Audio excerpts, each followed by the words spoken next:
Yo, what's good? It's Mastermind MMA, and it's slow as a motherfucker right now in the news world. But it's 2018. We're gonna keep the content coming, even when it's slow. And me and you guys were taking over this whole YouTube shit. So let's fucking go. I saw an article on MMAfighting.com, and I thought it'd make a good video, and it'd be something that'd be a good discussion point and create a lot of talk and a lot of conversation. So basically, what the headline is rematches we need to see in 2018. And when I looked at it, there's a lot, pretty much all I agree with. But the first thing is problematic, and I'll explain why. The first thing they list is Carlos Condit versus Robbie Lawler 2. I need to see that fight. I think, honestly, they should have just ran that shit back right away while Robbie Lawler still had the title. I think they were doing a lot of rematches at that time, so they kind of wanted to stay away from rematches. But the thing is, man, like, that shit was so close, you really could have ran it back. And it would have guaranteed, like, it's a guarantee fucking barn burner. It's guaranteed entertainment.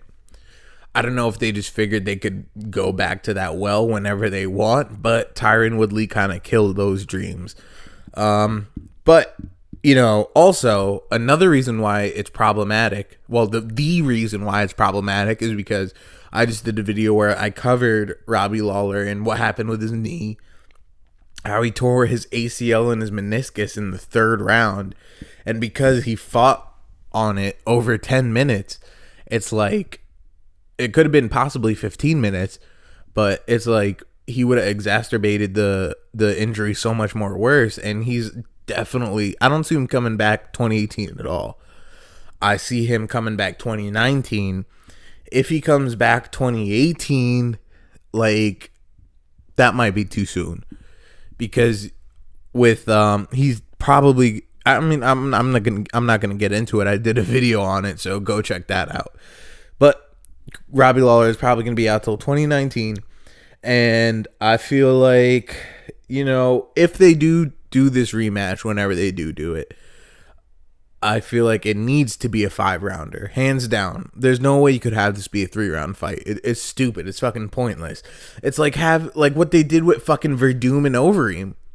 You made that shit a 3-round fight where you know that shit is a 5-round fight, and you're just left with, like, okay, Verdum won. He could have won. Alistair got the nod. Verdum fucked up Alistair. You need those 2 extra championship rounds to separate who's better. So I'm not trying to see any of these in 3-rounders. So I definitely do want to see it, but Robbie Lawler's knee's a problem. Which is the same thing with the second fight they have listed. They listed Nick Diaz and Robbie Lawler 2. Love to see it. I don't see Robbie coming back, so I'm not going to get back into that till 2019 at least. The next one they have listed is Daniel Cormier versus Alexander Gustafsson 2. Yes, I believe this is something they should run back. When I watched it was a super fucking close fight. But here's the thing: when I first watched the fight, I only watched the fight once. And the thing is, I didn't watch it live. You know, around that time, that was, you know, a little bit before I had some Russian connections. And let's just say somehow, some way, the next day, the fight would be saved on my computer. Somehow. I don't know how. It just ended up there somehow. Allegedly. And this is all alleged, by the way. And the thing that happened was I read an article after the fight. Like, on the fight night, I read the article, and I read a person's descriptive breakdown and, like, play-by-play, like, written out play-by-play of the fight, and not a play-by-play, more like a synopsis of it. Like, oh, this round happened, this. And it said, like, DC won, and I went and watched it back. So that's a totally adulterated viewing. You know, personally, I don't think fights should be consumed after the fact. And, it can be. Like, the first viewing should be live. And if you're not watching it live, you should watch it without knowing the results. That's the thrill in it. Otherwise, when you watch a fight knowing what happens, it's very, very different. It doesn't have that whole exciting feel to it. Just the whole dynamics, everything about consuming a fight, like consuming a fight with prior information, it's just not a great way, because you're not going to be able to see you're not going to be objective. You're already have a preconceived notion and a preconceived idea of it. So that's how I went into that fight. But quite honestly, man, I thought Gus won that fight because, you see, I could see either way. Like, I don't have a problem with Daniel winning that fight because he outworked Gus. But then I feel like Gus had the most significant strike and damage in that fight. He had DC hurt worse than anyone could have at that point. He hurt him more and worse than John Jones hurt him at that point. This is after John and DC's first fight. So, it's like John never had DC in that grave of danger the first fight. He was obviously up on the scorecards and he was definitely winning that fight, but there wasn't, to my recollection, I don't see any moment where DC was in grave danger of the fight being called. Gustafsson definitely had that moment. And I feel like also, Gus had well, I'm getting a little ahead of myself.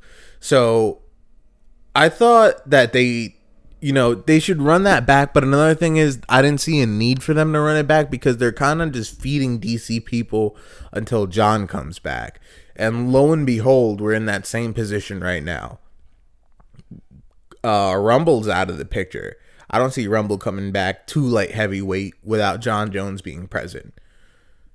So you got Gustafsson, and he's coming off of that win with Glover. And I forgot to mention in my Max, the Mastermind award ceremony, I forgot to put that as knockout of the year contender because that shit was fucking lovely. That shit was beautiful. So I'm retroactively adding that as a contender.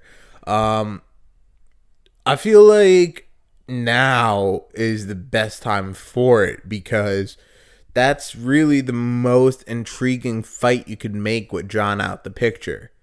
You know what I mean? Because Volkan, we don't know much about Volkan. Volkan very well could be the next UFC light heavyweight champ.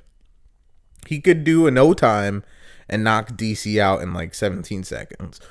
Also, DC got knocked out in vicious fashion. He got rocked with a head kick, and then he got ground and pounded till he was unconscious, and he was out for a while. After guys get knocked out, especially when they haven't been knocked out before, sometimes their chin isn't the same. And I'm not saying Daniel's going to be chinny at all, but I'm saying his recovery time, his ability to recover from a substantial shot may not be the same. I'm not saying it is. I'm saying that could be a factor. Because it's kind of like, your chin, stamina is kind of like, once it gets hit, it gets like chipped away and it never really comes back. And the more you get knocked out, the more it just like chips away and chips away. Like, look at Overeem now, man. Overeem's chin is pretty gone. And, I'm not, like, that's getting extreme. I'm not saying any of that about DC. But after him actually being knocked out, what would happen if Gustafsson kind of gets him in that position where he lands that knee and has him hurt? Will he be able to capitalize and put him out? I don't know. And it's so close between those two. Both of them, I feel like, have made improvements. Both of them have grown. Both of them are on, maybe not on John Jones's level, but they're knocking on at the door. Not directly in comparison. Like if you compare their skill set and styles, not like that, but just the level of fighters they are. They're really knocking on John Jones' door. So I'm definitely trying to see DC Gus too. I feel like right now with John Jones and Limbo, that's the best thing to do. If Vulcan didn't have as much hype as he did, I don't know why they went to done DC. I mean, he doesn't even have hype. He's just been like in a light division. He took out. He pretty much, because he knocked out Jimmy Manuwa, and Jimmy Manuwa is posturing for the next title shot, Vulcan got it. You know what I mean? And Vulcan, before that, knocked out Misha Serkinov. So it's like he doesn't have that decorated of a resume within the division. He just beat a guy that was kind of being groomed for the next title shot. So Vulcan, like I said, very well could be the next champion, but I'd like to see, regardless, man, even if DC loses, I feel like they should make DC Gus too. Honestly. Whether it's for a belt or it's not for a belt, they need to make it, because that thing was so close. They need to run it back. And also, man, like, because DC got that nod, he was kind of talking greasy about Alexander Gustafsson. And DC kind of made it vocal that he does not want to fight Gus again. Like, he was like, that shit was hell. That shit was war. And that kind of traumatized DC. When you look at how he fought immediately after that, even in his comments, he's like, fuck that going to war shit. Fuck that standing and banging shit. I am not doing that shit again. I'm not coming home being all fucked up and having my daughter ask me why my face all fucked up. And I'm not going to be limping and doing all this shit. And that's what he said. So he seemed like that kind of fight isn't for him. You know what I mean? So will he approach the Gus fight differently? And the thing is, Gus has good takedown defense, and it's probably been improving. So will he be able to negate DC and all that shit? Yeah, so I feel like I kind of spent enough time on that. They're saying Joanna Jędrzejczyk versus Rose Namajunas 2. That's a fight they want to see. Honestly, man, like, I feel like Joanna, because of the strength of her resume and the strength of her dominance in the division, yes, she's entitled to a rematch. Then on the flip side of that coin, she got knocked the fuck out in the first round after being dropped previously very early on. She got beat the fuck down.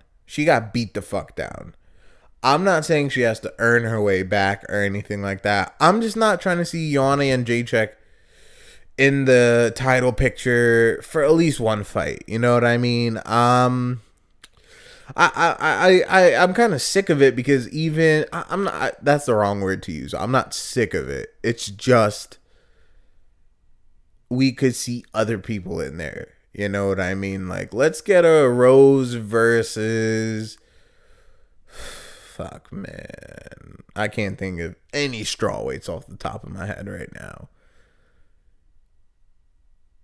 Yeah, let's just see Rose versus someone, man. Someone else. Maybe a Jessica Andrade or something like that, or Claudia Gadelha. We have a lot of fresh Joanna kind of clogged shit up because she beat everyone. And everything would have been rematches from that point on. Now, all your top contenders are back in it because it's fresh matchups. Claudia would, fresh matchup. Andrade, fresh matchup. Let's get some fresh matchups in there. I'm not trying to see Joanna in there immediately after. That's nothing against Joanna. I like her. I have nothing against her. I fuck with Rose. I fuck with Rose heavy. So let's see Rose mix it up a little. Let's see Rose fight someone else. And then after that, let's get Joanna Jędrzejczyk in. So, yes, I'm willing to have that rematch happen in 2018. Do I think that should be Rose's first title defense? No. But if it happens, it happens. What can you do? I'm saying let Rose get a title defense outside of JJ under her belt. Then we could run it back. And then they say Luke Rockhold versus Chris Weidman too. My guy, Chris Weidman. That's something I've been wanting since 199.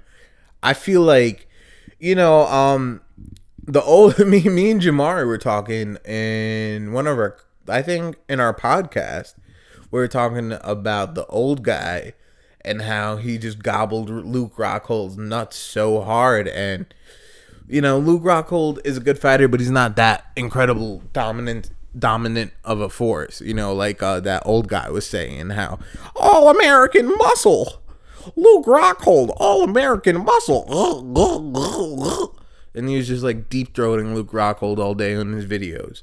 Luke Rockhold's good, don't get me wrong. Luke Rockhold and Chris Weidman, when they fought, that shit was very, very even until Chris Weidman threw that spinning back kick. That spinning back kick is the equivalent to Chael Sonnen's fucking spinning back fist. That one move caused him the entire fight. That one move caused him everything. Take that move away, man. Chris Weidman, he took the back of the guy who loves taking people's backs. He's like, this is Luke Rockhold, his quote before this fight. When you take someone's back, it's like the most dominant thing you could do to someone. And then when Chris Weidman took his back, he's like, oh, like, you didn't, why you hopping on my back? You're scared? So I don't know why I gave fucking Rockhold quick his voice. I want to see that ran back because obviously I'm biased. Chris Weidman's my guy, but that fight was very even, and I want to see what would happen if it wasn't for that mistake. Where is the real difference of skill set minus human error? Who is truly the better fighter? Luke Rockhold won that night, and he beat his ass at the end. I'll say it. He beat his fucking ass down at the end, but it's because of one mistake. Just because a fighter wins a fight doesn't necessarily mean he is the better fighter. So let's see who's the better fighter. If they run it, and this again, this has to be a 5-round fight. UFC, do not make this for a 3-rounder. Fuck these 3-rounders. It needs to be 5 rounds, and we need to see who is the better fighter. And if Luke Rockhold wins again, man, hey, what could I say? Props to Luke. And if Chris wins, then you got a dope trilogy. And it'd be cool if it's for a title, because if Luke wins, if Luke beats Whitaker, then it'll kind of be the matchup we were supposed to get 199 before Bisping threw a wrench in the thing. So you kind of almost feel like the division regulated itself out, because it'll kind of bring us to that original 199 rematch matchup. Regardless, if Luke Rockhold loses, I want to see Luke Rockhold against Whitaker. If Rockhold loses his title shot, I want to see Luke Rockhold, Chris Weidman 2 in a 5-round main event. The next fight, another fight I'm all about. My brother Dominic Cruz and TJ Dillashaw. I need to see this shit.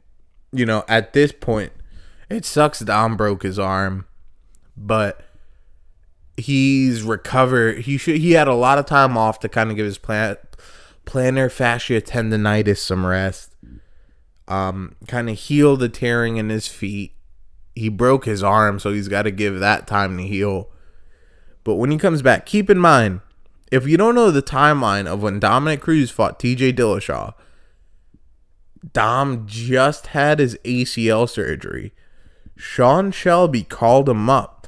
No, Sean Shelby called up Dominic's doctor and asked, how long is the recovery period? And then it says, well, after the surgery, you need like 6 to 7 months off to rest and recover. He booked the fight on the 7th fucking month. Sean Shelby booked that fight on the 7th month. And Dominic Cruz didn't have any. He pretty much was resting off of ACL surgery. Comes back, goes into camp, and then breaks his fucking ribs. So he breaks his ribs so he can't train.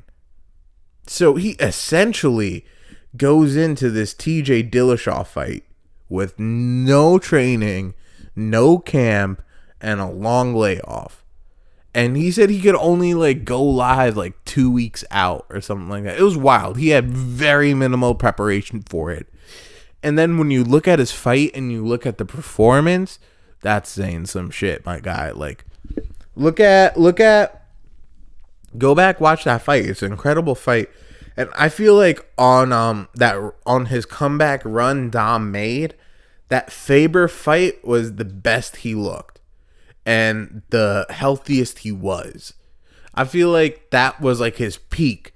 And honestly, if he didn't have that unfinished business with Faber, I would have loved to see him run that back with TJ at 199, because then you would have gotten a ready to go Dominic Cruz. You know what I'm saying?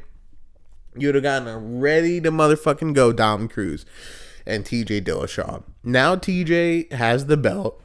TJ knocked Cody out, and you know this was a great matchup.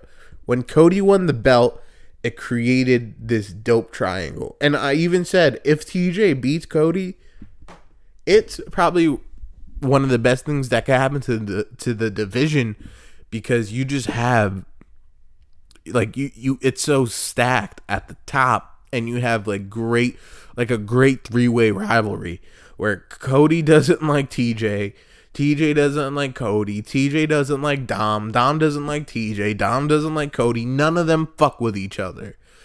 And they all have rivalries, and they all have rivalries with each other.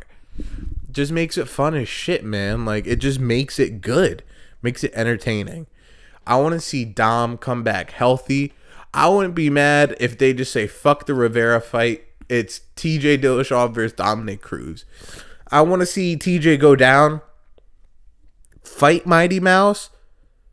Whatever happens, comes back up. And then I'd love to see the Dom Cruz fight. If Dom has to fight someone to earn a title shot, if he has to fight Rivera, I wouldn't be mad at that either. But man, like 2018, TJ Dillashaw, Dominic Cruz 2, I want to see that. That needs to happen. I almost want to see that more than I want to see. Nah, that's a lie. I want to see Cody Dom rematch. But how dope would it be if TJ and Dom fight, and then Dom beats TJ, wins the belt, and then Dom rematches Cody defending his belt? Because think about it, that'd be kind of funny, because TJ lost to Dom, and if they rematch, like now, TJ would be rematching him defending the belt against Dom, even though he lost the belt to Dom. Then if Dom wins, it'd be that exact same situation. He'd be defending the belt against the guy he lost the belt to. And I just think that TJ beating Cody is perfect because of the mix-up that adds to the division. So at any given day, these three fighters could be the best. And it just depends on that night. And, the article... And then, of course, it says the Conor McGregor, Nate Diaz trilogy. It's getting real fucking messy in the lightweight division, especially with the way Dana's coming out. And it's like, all right, Dana, my man. You gave Tony... I talked about this in a video I did yesterday. But it's like, why even make Tony for the interim fight if you're going to make Tony fight Khabib before a unification bout, my guy? Why? It makes no sense. It's fucking stupid. I'm not gonna get into it all again, but you're ruining the sport. Don't. But But when it comes to McGregor Diaz 3, I'm trying to see that too. I'm not really too concerned how much the division, since we're holding up divisions and whatnot. Might as well, if you're gonna make Tony and Khabib fight regardless, why don't we just get this trilogy out the way? I'm fucking around, but it's like, so what? Connor's gonna wait for Khabib and Tony to fight, and then whoever wins that fights Connor, and then after that, it's the Nate Diaz fight. But otherwise, it would be, I don't know, man. It just doesn't make sense. It should be Tony Connor. Honestly, that's what it should be announced by now. Think about it. Around this time a few years ago, we were getting the announcement of Dos Anjos and McGregor. So I don't know why we're not, they should have announced Tony Connor for March. If we're gonna get an announcement for Tony Khabib, which is stupid, but whatever. Sometime in 2018, I'd like to see Nate and Connor for the third time. It'd be nice if it's for the belt. If they they kind of fucked it up because they had everything set, and then the way they added Tony with the interim belt and all that, and they just shouldn't have made it an interim belt fight for Tony. Period. You should have made Khabib Tony Kevin Lee, then make Khabib Tony. If you want to throw an interim title there, do it. But you shouldn't have made Tony Kevin for the interim. You should have just paid Tony his bread like a champion instead of throwing a fucking plastic belt on the line. That doesn't even... the interim belt that doesn't even guarantee a unification. Like, get the fuck out of here, man. But Nate Diaz, Conor McGregor 3. Want to see it. That's just what's going off of the list, off of the article, and... I think they did a pretty good job. Off top, I can't think of anything right now. I'm sure there is stuff I would want to see and rematches I want to see. But at the moment, I can't think of anything, and I think the article did a fairly good job of listing things. Also, actually, I got a few off top I want to see. I want to see John Jones versus Gus 2. I feel like, pending on John, we should see that. I want to see Fabricio Verdum versus Cain Velasquez 2, because that's just way long overdue. I want to see Fabricio Verdum versus Stipe Miocic. That's a rematch I want to see. What other shit do I want to see, man? Cody Garbrandt versus TJ Dillashaw. I'm interested in seeing that rematch this year.